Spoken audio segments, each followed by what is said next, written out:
للہ الحمد للہ وکفی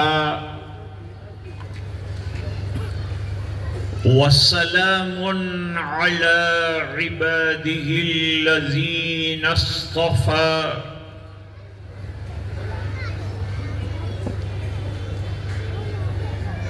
خصوصاً على أفضلهم وخاتم النبيين محمد الأمين وعلى آله وصحبه أجمعين اما بعد اعوذ باللہ من الشیطان الرجیم بسم اللہ الرحمن الرحیم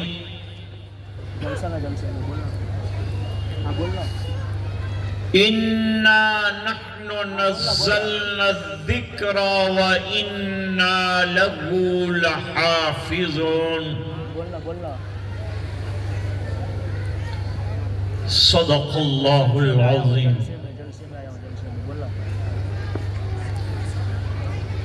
وقال النبي صلى الله عليه وسلم خیر الناس من ينفع الناس او كما قال عليه الصلاة والسلام. وصدق رسوله النبي الأمي الكريم. اللهم صل على سيدنا محمد وعلى آل سيدنا محمد وبارك وسلم.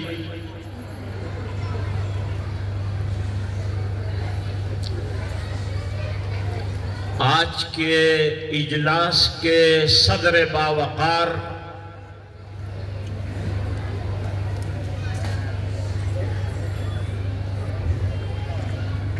حضرت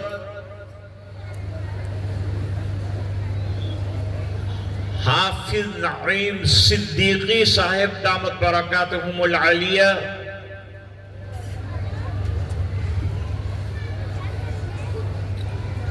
شہ نشین پر تشریف فرما جلیل القدر علماء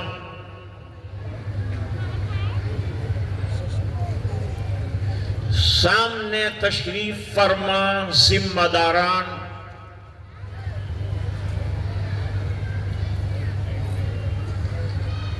حاضرین مجلس اور پردہ نشین دینی ماں بہنیں،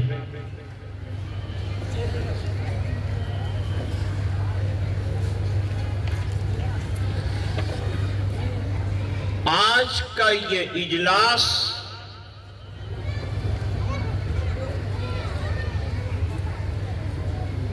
ایک حسین اور رنگا رنگ گلدستہ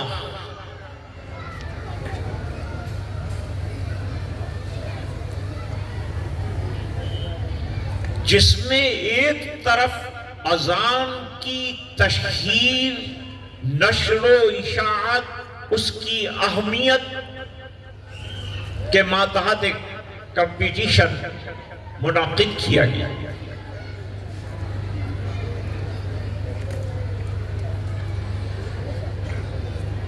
دوسرا حضرت مفتی شاہد صاحب دامت برکاتہم العالیہ نے لگاتار فون جاری رکھا اور مدرسہ رشیدیہ کے 3 طلباء عزیز کے تکمیل حفظ قرآن کریم کے سلسلے میں حاضری کا حکم دیا.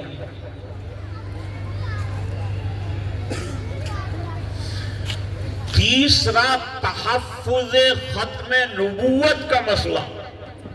جو انتہائی برننگ کویشچن ہے مسلمانوں کے لیے.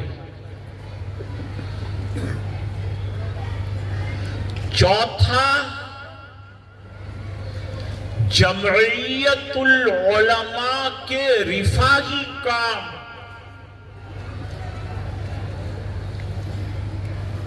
اور انسانیت کی خدمت.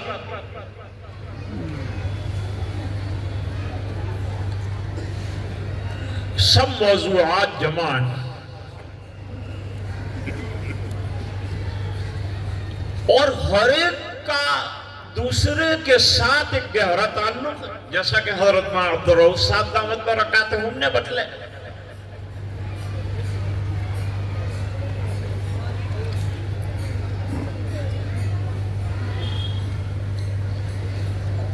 اس لیے میں نے اس کو حسین اور رنگا رنگ گلدستے کے ساتھ تعبیر کی ہے.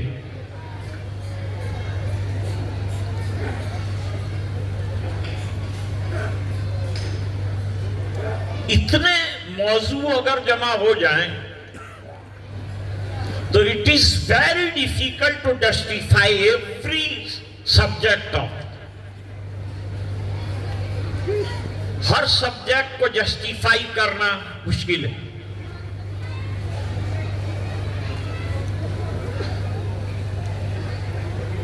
ضمنی طور پر بات آتی جائے گی انشاءاللہ. بڑے ذمہ دار حضرات بھی تشریف رکھتے ہیں.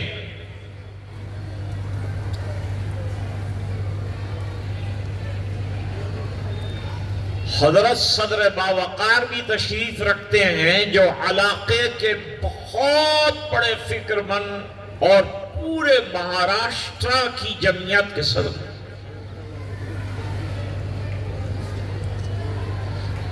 جمعیت کے تعلق سے میں ایک بات آپ کو بتلانا چاہتا ہوں. 1919 میں جمعیت العلماء قائم ہوئی ہے.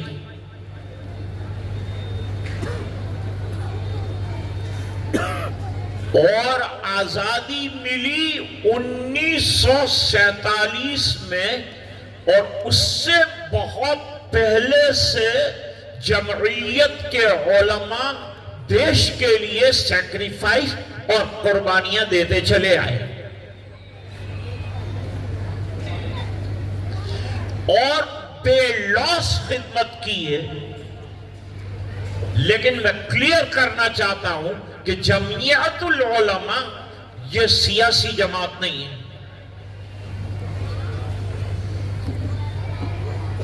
یہ جماعت کا کام کیا ہے؟ یہ جماعت کا کام حالات جو انسانوں پر آئے اس میں ہیلپ کرنا، چاہے وہ پوری دنیا میں کہیں بھی ہو.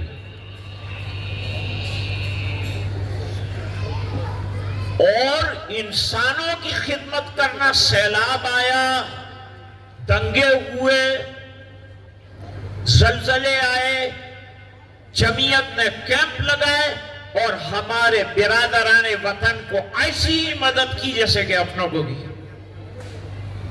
یہ بڑا اہم مسئلہ ہے.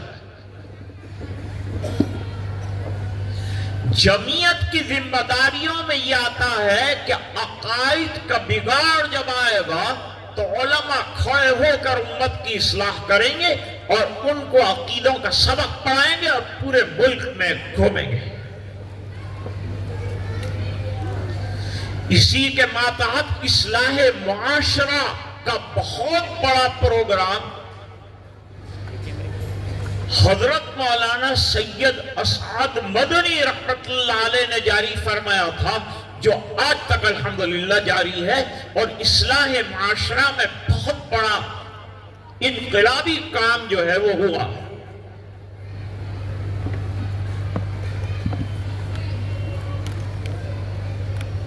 یہ رفاہی کام بڑا اہم ہے اور جناب رسول اللہ صلی اللہ علیہ وسلم کے مشن کا ایک حصہ.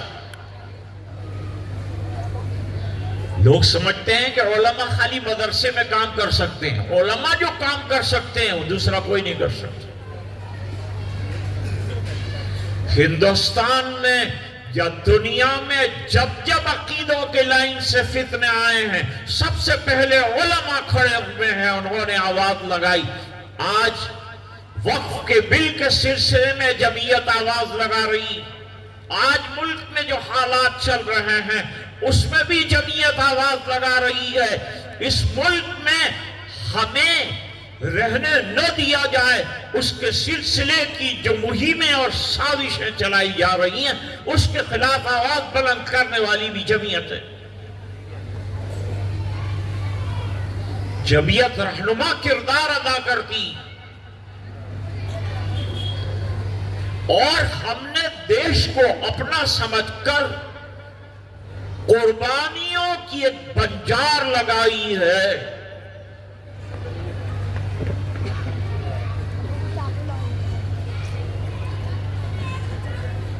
شیخ الاسلام حضرت مولانا حسین احمد مدنی نور اللہ مرقدہ جب دیش آزاد ہوا تو ان کو کرسی پیش کی گئی کہ اب پارلیمنٹ میں آپ کو جو بھی سیکٹر چاہیے اس کا منسٹر بنانے کے لیے تیار ہیں، آپ کی قربانی کا شاید یہ صلہ ہو۔ حضرت نے فرمایا میں مدرسے کی ٹوٹی ہوئی چٹائیوں سے اٹھ کے آیا ہوں اور وہیں جاؤں گا۔ میں کرسیوں کے لیے انگریزوں سے نہیں لڑا، میں انسانوں کے لیے لڑا ہوں کہ انسانیت کو آزادی مل جائے۔ آج بہت بڑی تعداد میں حضرت نے فرمایا ماں بہنیں ہیں، اور میں عرض کرنا چاہتا ہوں کہ ماں بہنوں کو دین کی تعلیم بہت ضروری ہے۔ اس بنا پر کہ آپ نے اخباروں میں پڑھا ہوگا روزانہ واقعات پیش آتے ہیں، ہماری بچیاں غیروں کے ساتھ چلی جا رہی۔ کیوں؟ اس لیے کہ ماں باپ نے ان کی دینی تعلیم پر اور ان کے عقائد پر زیادہ توجہ نہیں دی۔ عقیدہ ایمان کی جڑ ہے۔ آپ کو معلوم ہوگا کہ درخت کی جو جڑ ہے وہ نظر نہیں آتی، شاخیں نظر آتی ہے، پتے نظر آتے۔ شاخیں اور پتے، یہ جڑ جتنی گہری ہوگی اتنے شاداب جو ہے وہ پتے ہوں گے، شاخیں ہوں۔ لوگ کہیں گے کہ یہ درخت بڑا کھٹا دار ہے اس بنا پر کہ اس کی جڑیں بڑی گہری ہیں۔ سرکار نے 13 سال تک صحابہ کرام کے عقائد پر محنت۔ اس وقت مکی دور ہے ہمارا، اور اس دور میں اگر ہمارے اخلاق عمدہ نہ رہے، ہمارے اندر انسانیت نہ رہی تو ہمارا بچنا مشکل ہے۔ آج صبر کا سبق سیکھنا پڑے گا اور انشاءاللہ اس کو کامیابی بھی ملے گی۔ آج ہمارے علماء یہی صدا لگا رہے ہیں۔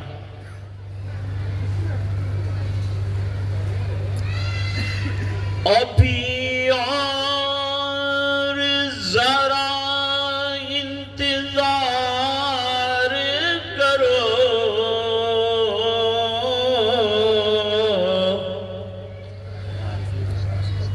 صبر جیتے گا ظلم ہارے گا۔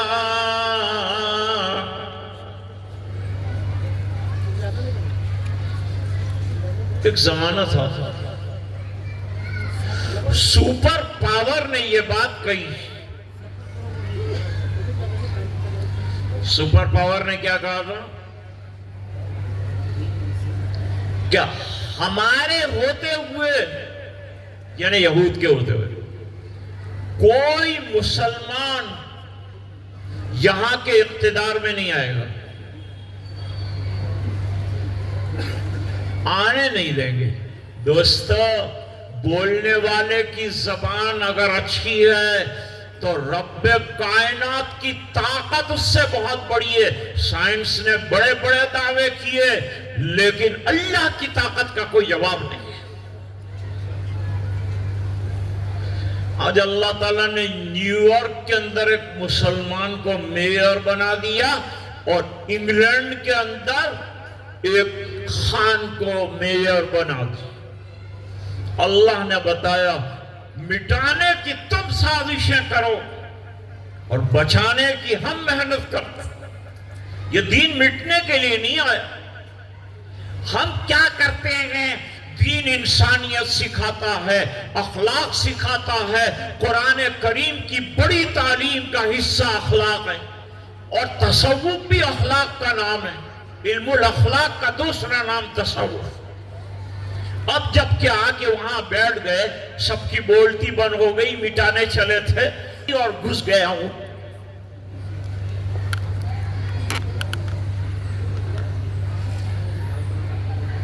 اب ایک شعر پیش کروں آپ کی خدمت.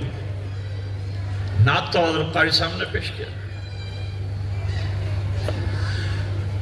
تیری فرعونیت کے خاتمے کو، آپ سمجھتے ہیں، پڑھے لکھے حضرات ہیں، ایجوکیٹڈ ہیں، اور اشعار شعر جو ہے وہ اشارے کنایہ کا نام ہے. تیری فرعونیت کے خاتمے کو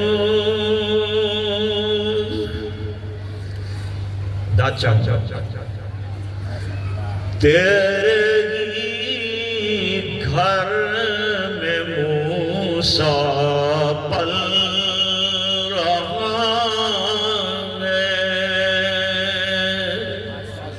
ہے. دوستو، کوئی دھرم زبردستی قبول نہیں کیا جا سکتا. ڈاکٹر آرنولڈ نے لکھا ہے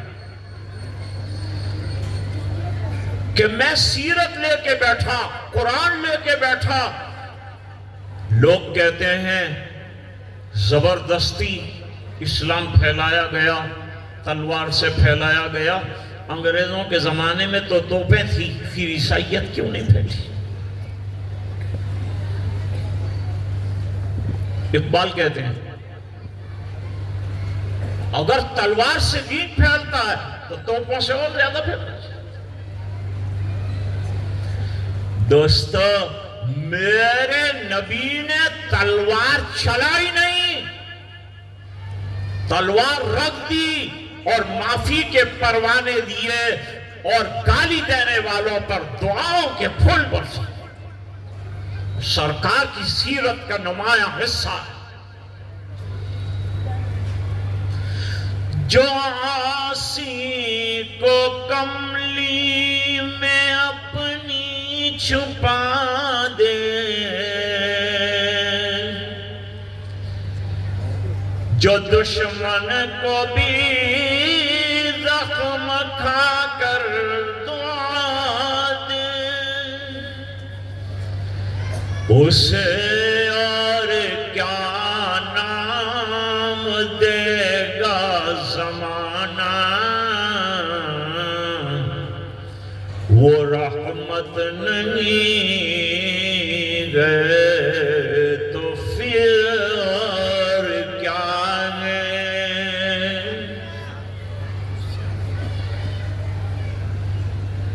ایک شاعر نے اچھی بات کہی. آپ ابھی حضرت مولانا نے فرمایا تھا سوشل میڈیا کا زمانہ ہے.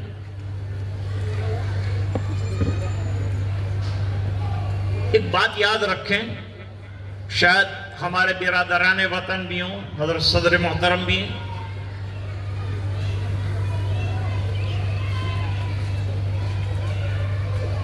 مسلمان کو کسی دھرم کی توہین کرنے کی اجازت نہیں. یہ جمہوری ملک ہے دوستو. ہم بار بار کہتے ہیں ہر آدمی اپنا دین اپنا دھرم ہم عزت کرتے ہیں. وہ تہوار منائے وہ جو چاہے کرے ہم کو کوئی پرابلم نہیں. خالی پرابلم ہم مناتے ہیں تو کیوں ہے یہ مسئلہ. جب ہمیں کوئی جو ہے آبجیکشن نہیں لیتے کسی بھی تہوار پر تو اگر اس دیش میں رہنا ہے تو پھر ہم کو جب اعتراض نہیں تو آپ کو بھی اعتراض نہیں ہونا چاہیے. ہم مل کر رہیں گے دیش اسی طرح سے ترقی کرے گا دیش اسی طرح سے آگے بڑھے گا. سب مل کے چلیں گے. مذہب نہیں سکھاتا آپس میں بیر رکھنا. ہندی ہے ہم وطن ہے ہندوستان. میں عرض یہ کر رہا تھا کہ پورا عالم آج ایک ہی دھرم کے پیچھے پڑا. کوئی قرآن پر کیچڑ اچھالتا کوئی نبی کی ذات پر کیچڑ اچھالتا. ابھی چند روز پہلے مجھے کسی نے پوچھا کیا پرابلمز ہیں. میں نے کہا پرابلمز اندرونی بھی ہے بیرونی بھی. اندرونی پرابلم یہ ہے کہ مارے آستین اور آستین کے سانپ ایسے کھڑے ہو گئے جو ہمیں نقصان پہنچاتے ہیں.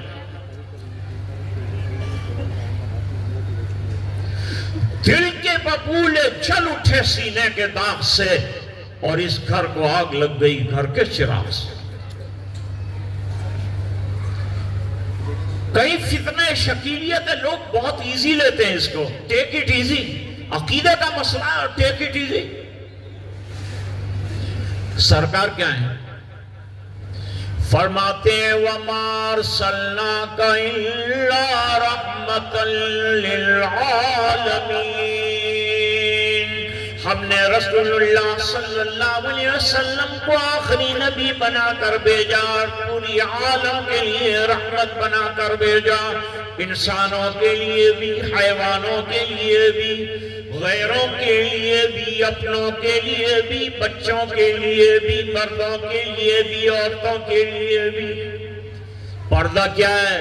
پردہ عورت کا وہ چھینا ہوا دوپٹہ ہے جس میں حیا چمک رہی تھی اس کو لے لیا تھا دنیا نے. ہم نے حیا کا زیادہ واپس کیا ہے. آج آتے ہوئے میں نے دیکھا کئی سینکڑوں خواتین برقعے کے ساتھ چل رہی ہیں. برقعے کو رواج دو, داڑھی کو رواج دو, ٹوپی کو رواج دو, قرآن کو رواج دو, نمازوں کی پابندی کرو, اذانیں مسجد میں ہونی چاہیے. بخاری شریف میں ایک روایت ہے جناب رسول اللہ صلی اللہ علیہ وسلم نے فرمایا اگر لوگوں کو معلوم ہو جائے کہ اذان کہنے میں کیا فضیلت ہے تو لوگ لڑیں گے. وہ کہے گا میں اذان دوں, وہ کہے گا میں اذان دوں. لیکن ٹریجڈی جانتے ہیں آپ؟ ٹریجڈی یہ ہے کہ ہمارے گھر میں بچہ پیدا ہوتا ہمیں اذان دینا نہیں آتا, مولانا کو تلاش کرتے ہیں اور بعد میں انہی پہ کیچڑ بھی اچھالتے. اذان دینا نہ ہے مسلمان کو, کیا کام کا ہے؟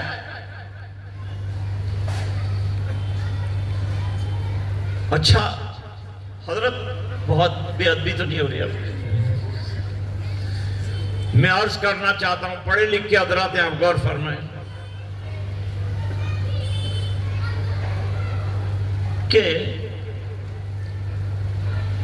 اگر کوئی من گھڑت دین ہوتا تو اتنا جو رات دن ہمیں لتاڑا جا رہا ہے تو نہ قرآن ہوتا نہ دین ہوتا, سب ختم ہو گیا.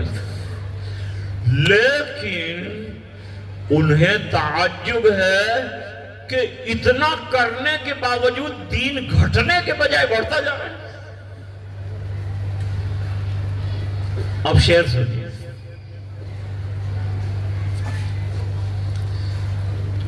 ہوا اگر زیادہ تیز ہو تو چراغ بجھ جائے گا.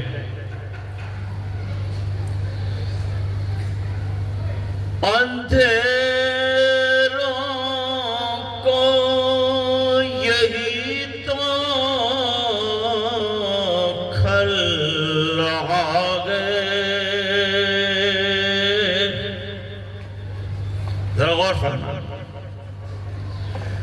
اندھیروں کو یہی تو کھل رہا ہے. اور اگلے مصرے پر تاج جاؤں گا. دیا میرا ہوا میں جل رہا ہے.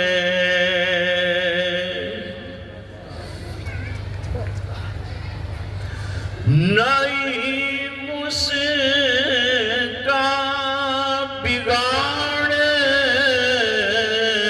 گا کوئی کیا. خدا جس کو بنانا چاہتا ہے. دوستو، حضرت حکیم الاسلام رحمت اللہ علیہ نے فرمایا کہ قرآن زندہ کتاب ہے. دوسری جو بکس ہوتی ہیں زمانے کے ساتھ پرانی ہوتی جاتی ہیں، لیکن قرآن کریم ایسی کتاب ہے کہ جتنا زمانہ آگے بڑھ رہا ہے اتنی قرآن کی ضرورت محسوس ہو رہی ہے. قرآن جوان ہو رہا ہے. اور آج 3 بچوں نے یہ درخت ہے مدرسہ رشیدیہ، 10 سال کا عرصہ ہوا، 30 حفاظ قرآن امت کی خدمت میں پیش کیے ہیں. یہ معمولی چیز نہیں ہے.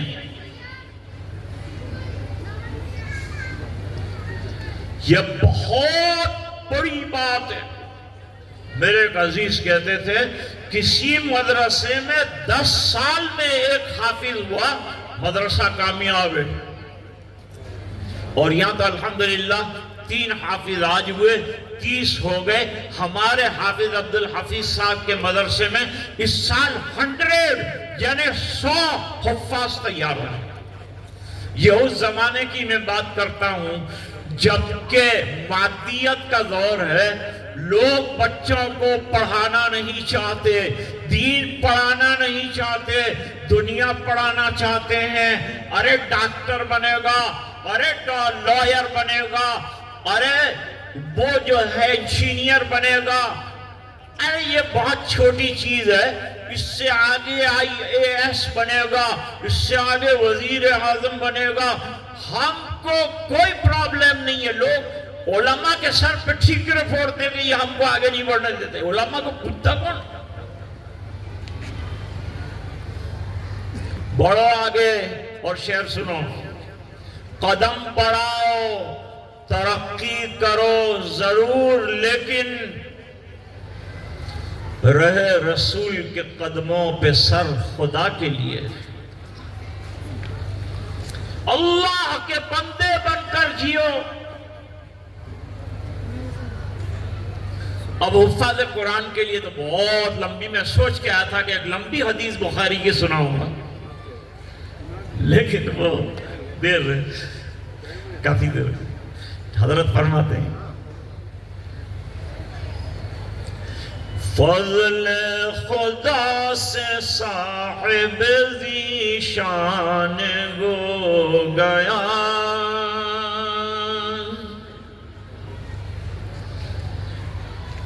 فضل خدا سے صاحب ذی شان ہو گیا،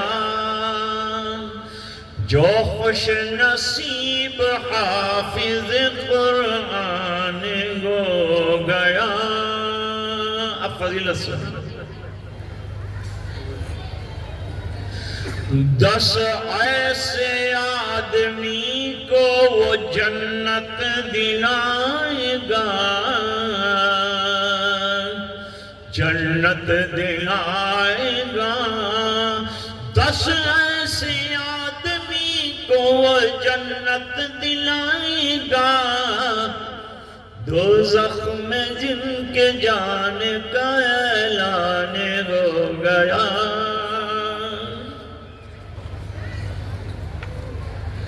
وہ والدین حشر کے دن ہوں گے تاجدار، ہوں گے تاجدار۔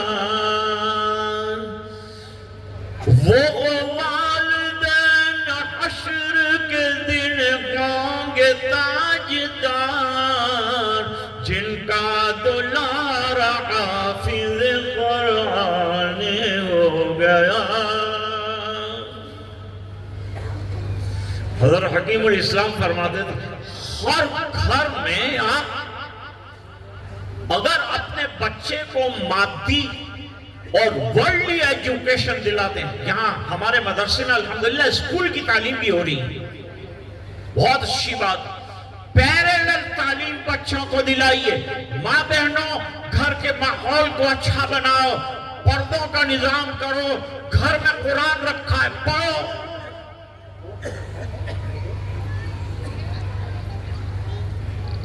ابھی میں اگر پوچھ لوں مجمع میں 80% لوگ نکلیں گے جن کے گھر میں قرآن 100% ہے، پڑھتے نہیں۔ تو قرآن پڑھنے کی کتاب ہے، رکھ چھوڑنے کی کتاب نہیں، برکت تبرکت گھر میں رکھ دیا۔ ہر حرف کو سینے میں بسا لوں تو بنے بات، تاخوں میں سجانے کو یہ قرآن نہیں ہے۔ قرآن پڑھو دوستو۔ اللہ فرماتے ہیں اُتْلُ مَا أُوحِيَ إِلَيْكَ مِنَ الْكِتَابِ، اے نبی قرآن کریم دیا ہے، اس کی تلاوت کیجئے۔ سرکار تو بڑی تلاوت فرماتے تھے، لیکن امت کو کہا جا رہا ہے تلاوت کو جاری رکھیے۔ گھر میں رزق کی بارش ہو جائے گی، رحمتیں نازل ہوں گی، پریشانیاں دور ہو جائیں گی۔ اکثر لوگ آتے ہیں کہتے ہیں ہمارے گھر میں ہمارا دل نہیں لگتا، پریشان رہتے ہیں، بے چین رہتے ہیں۔ صبح کی نماز پڑھو، بعد میں تلاوت قرآن کرو، دیکھو گھر میں کتنا سکون آتا۔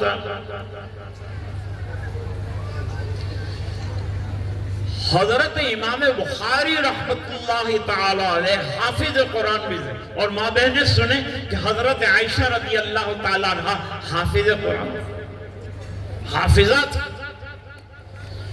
اور حفصہ بنت سیرین جو محمد ابن سیرین رحمت اللہ علیہ کی ہمشیرہ تھی، وہ قرآن کریم کی ایسی قاریہ تھی کہ کبھی کوئی مسئلہ درپیش ہوتا محمد ابن سیرین کو تو بہن کو پوچھنے جاتے۔ علم کی انتہا کیے، 9 سال ماں عائشہ رضی اللہ تعالی عنہ نے سرکار کے دربار میں حدیثیں پڑھی ہیں، قرآن سیکھا ہے، مسائل سیکھے ہیں، احکام سیکھے ہیں، اور باقی 60 سال تک سرکار کے دنیا سے تشریف لے جانے کے بعد پردے سے اس کی نشر و اشاعت کی۔ 2210 روایتیں حضرت عائشہ رضی اللہ تعالی عنہ نے اس امت کی خدمت میں پیش کی۔ نسوانی مسائل کے اکثر احادیث حضرت عائشہ سے مروی ہیں۔ عورت اپنا مرتبہ نہیں سمجھتی، برقع اتار کے رکھ دیا۔ پردے کو لوگ اعتراض کرتے ہیں، پردہ کیا ہے؟ پردہ کیا ہے؟ جاؤ ٹرین کے اندر سیکنڈ اے سی میں پردے لگے ہیں، اور گھر وہی اچھا سمجھا جاتا ہے جس کے اندر بڑے بڑے شیشے اور اس کے اندر لاکھوں روپے کے کرٹین لگے۔ پردہ برا ہے کیا؟ کس نے بولا کہ پردہ برا ہے؟ پردہ برا ہے تو کیوں گھر میں لگایا؟ ڈاکٹر نے کیا بولا؟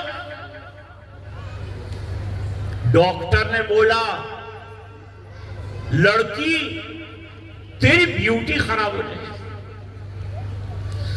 تیری سکین جو ہے نا بلیک ہو جائے گی، پولیوشن بہت ہے، تو ہاتھ میں دستانے پہن لے اور نقاب پہن لے۔ ڈاکٹر کی بات مان گئے، اسکن اسپیشلسٹ کی بات مان گئے، اور 1400 سال پہلے میرے آقا نے پردے کی بات کی.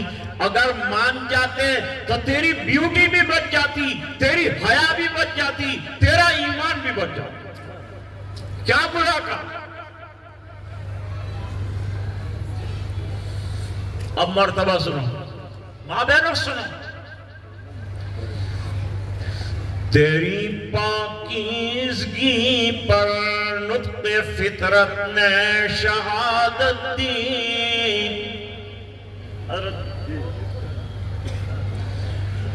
تیری پاکیزگی پر نطق فطرت نے شہادت دی. تجھے عظمت عطا کی، عافیت بخشی، فضیلت دی. آپ بھی سنیں، ایسی بات نہیں ہے کہ میں نے ان کو خطاب کیا تو آپ متوجہ نہ رہے. خدائے لم یزل کا بارہا تجھ پر سلام آیا، اور مبارک ہیں وہ لب جن پر ادب سے تیرا نام آیا. یہ شیعوں کو کاٹو، وہ حضرت عائشہ کی توہین کرتے ایمان سے خارج ہے. 300 علماء دیوبند نے شیعیت کے کفر پر فتویٰ دیا. عقیدہ ہمیں برداشت نہیں ہے، جو بھی غلط ہو. جب بچے کو پڑھائیں نا مکتب میں، مدرسے میں پڑھائیں تو کیا پڑھانا ہے؟ اشہد ان لا الہ الا اللہ. توحید کا بہت بڑا سبق ہے، یاد رکھنا. تمام ادیان جو اللہ کی طرف سے آئے ان کا خلاصہ ہی توحید ہے. بخاری شریف میں ایک روایت ہے،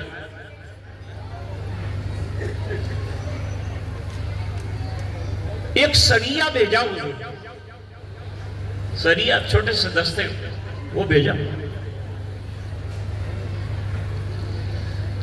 سریہ میں ایک امام طے ہوا کہ بھئی یہ نماز، کیونکہ نماز اعظم عبادات اور اس کے لیے اذان کہی جاتی ہے، اور اذان کے لیے فرمایا دعوت تامہ، دی کمپلیٹ میسج آف اسلام. اذان پر لوگ بہت اعتراض کرتے ہیں. آسان راستہ یہ ہے کہ اذان کا مختلف زبانوں میں ترجمہ کیا جائے اور ہمارے بھائیوں کو دیا جائے. ایک لفظ بھی ایسا ہو کہ ہمارے دیش کو نقصان و مضار نہ کرے.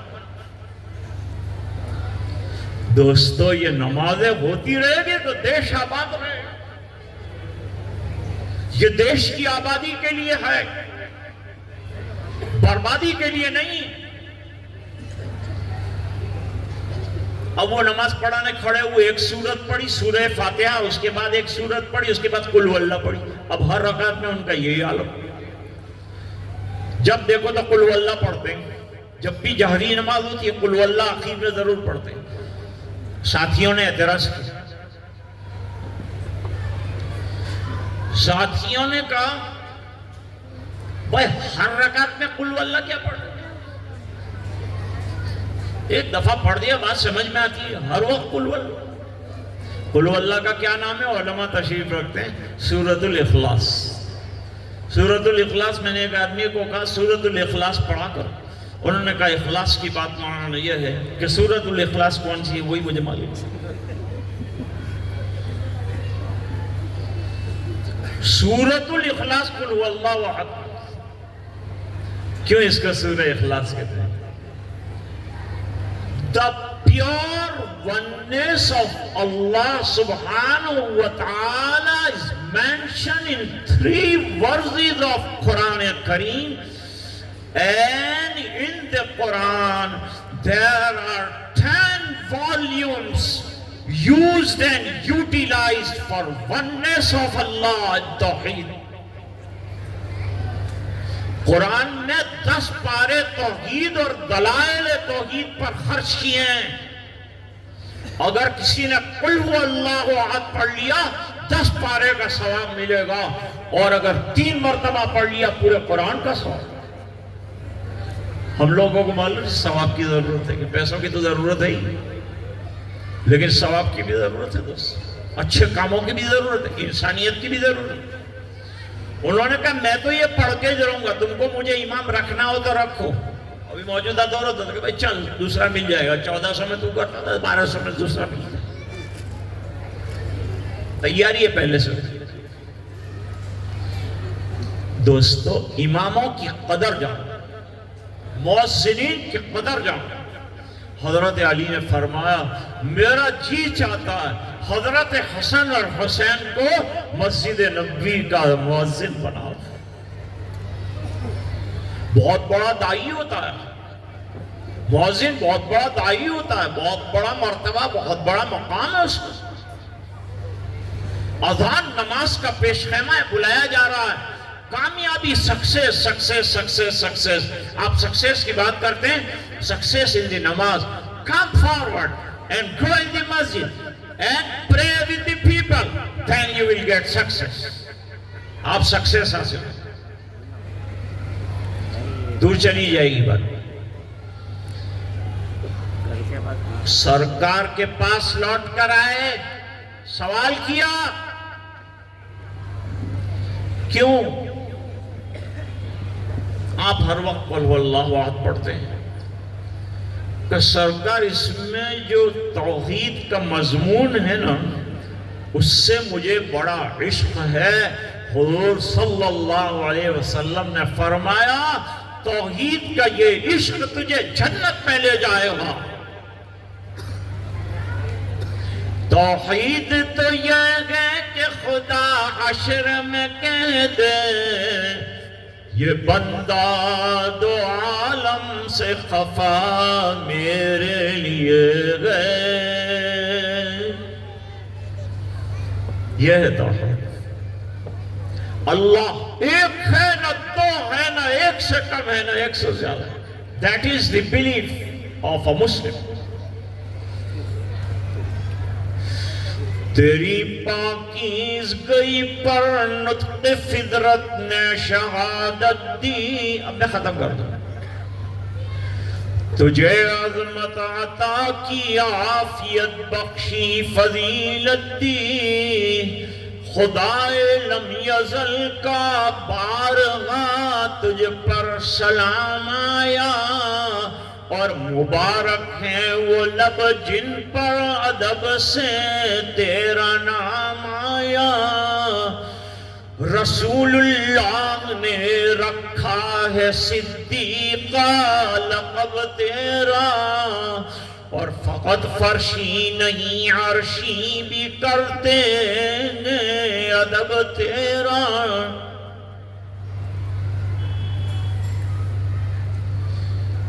بخاری شریف میں ایک روایت، جب وحی آتی تو حضرت عائشہ کے بستر پر آتی، کسی اور زوجہ کے بستر پر نہیں آتی۔ اور حضور پاک صلی اللہ علیہ وسلم نے فرمایا یہ جبریل تمہیں سلام کہہ رہے ہیں، عائشہ مقام پر دیکھو۔ ماں بہنوں اپنے مقام کو سمجھو، اپنی اولاد کی تربیت کی ذمہ داری کو سمجھو۔ آج آپ کو بلایا گیا ہے ختم نبوت کی بنیاد پر، بڑا زبردست عقیدہ ہے، وَأَشْهَدُ أَنَّ مُحَمَّدًا عَبْدُهُ وَرَسُولُهُ، اور محمد صلی اللہ علیہ وسلم اللہ کے بندے ہیں اور آخری رسول۔ چھوٹی سی مثال دوں، رات کو چراغ جلتے ہیں، روشنیاں جلتی ہیں تو اجالا ہوتا ہے، پھر بھی اتنا اجالا نہیں ہوتا جتنا آفتاب سے ہوتا ہے۔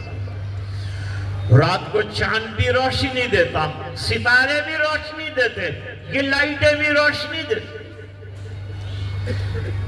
لیکن صبح ہوتے ہیں تو چراغ بجھ جاتے ہیں، تارے ستارے غائب ہو جاتے ہیں، چاند نظر نہیں آتا، کیونکہ آفتاب جہاں تاب آیا ہے، اور جب آفتاب آ گیا نہ ستارے کی ضرورت ہے، نہ چراغ کی ضرورت ہے. جب سرکار آ گئے کسی اور کی ضرورت نہیں. اب آخری نبی آیا ہے، اب کسی اور نبی کی ضرورت. یہ ہے ختم نبوت. شرف تیرے دوپٹے نے یہ جنگ بدر میں پایا، شرف تیرے دوپٹے نے یہ جنگ بدر میں پایا کہ اسے پرچم بنا کر رحمت عالم نے لہرایا. تیرا حجرہ امین خاک ہے ذات رسالت کا، اور بساط ارض پر ٹکڑا یہی ہے باغ جنت کا. اور آگے سنیے، اسی میں رحمت للعالمین رہتے ہیں، اور تیرا حجرہ جسے گنبد خضرا بھی کہتے ہیں، اسی سے روز محشر سرور کونین اٹھیں گے، مگر تنہا نہیں اٹھیں گے، مع شیخین اٹھیں گے. اور شفاعت کی تیرے رحمت قدا سے ابتدا ہوگی، اور اسی پر امتوں کی مغفرت کی انتہا ہوگی. شہزادہ چارلز نے آکسفورڈ یونیورسٹی میں سامنے یوں پادریوں کی لائن لگی ہوئی تھی. اس نے کہا میں نے قرآن کا مطالعہ کیا، میں نے حدیث کا مطالعہ کیا، میں نے اسلام کو اسٹڈی کیا، اور مجھے یہ پتا چلا کہ عورت کو جو مرتبہ اسلام نے دیا ہے، اے پادریوں تم زندگی خرچ کر ڈالو، عورت کو اتنا بڑا مرتبہ نہیں دے سکتے جتنا اسلام نے دیا. بے عزت کو باعزت بنا دیا. جلا دیتے تھے لڑکیوں کو، قبروں میں دفنا دیتے تھے. ہندوستان میں ستی کا نظام تھا، اسلام نے آ کے یہ تمام چیزیں. دوستوں، موجودہ دور میں اگر زندہ رہنا ہے اور ملک میں رہنا ہے، بغیر قرآن کے ہم نہیں رہیں. کیونکہ اللہ فرماتے ہیں قرآن کریم کی حفاظت کون کر رہا ہے؟ بولا نا، اللہ کر رہا ہے. تو سینے میں اگر ہمارے قرآن ہوگا تو اس قرآن کی حفاظت بھی ہوگی، اور اس سینے کی بھی حفاظت ہوگی، اور اس انسان کی بھی حفاظت ہوگی. اپنے بچوں کو حافظ بناؤ. اگر ان کو محفوظ کرنا چاہتے ہو، حالات اور فتنوں میں ایمان مضبوط کرنا چاہتے ہو، قرآن سینے میں اتار دو. الحمدللہ آج کا اجلاس اچھا رہا. حضرت مفتی صاحب بہت اچھا کام کر رہے ہیں. آپ تمام حضرات سراہنے کے لیے، اور آج ان کو ایک اعزاز بھی دیا جا رہا ہے. اللہ تعالیٰ قبول فرمائے. اتنے علماء تشریف رکھتے ہیں، اتنے learned people are here to listen the people, to listen the scholars especially. So I'm thankful to you that you did listen to my speech very calmly. Thank you. Jazakumullah. With these few words, I will terminate my speech. Wa akhiru da'wana alhamdulillah.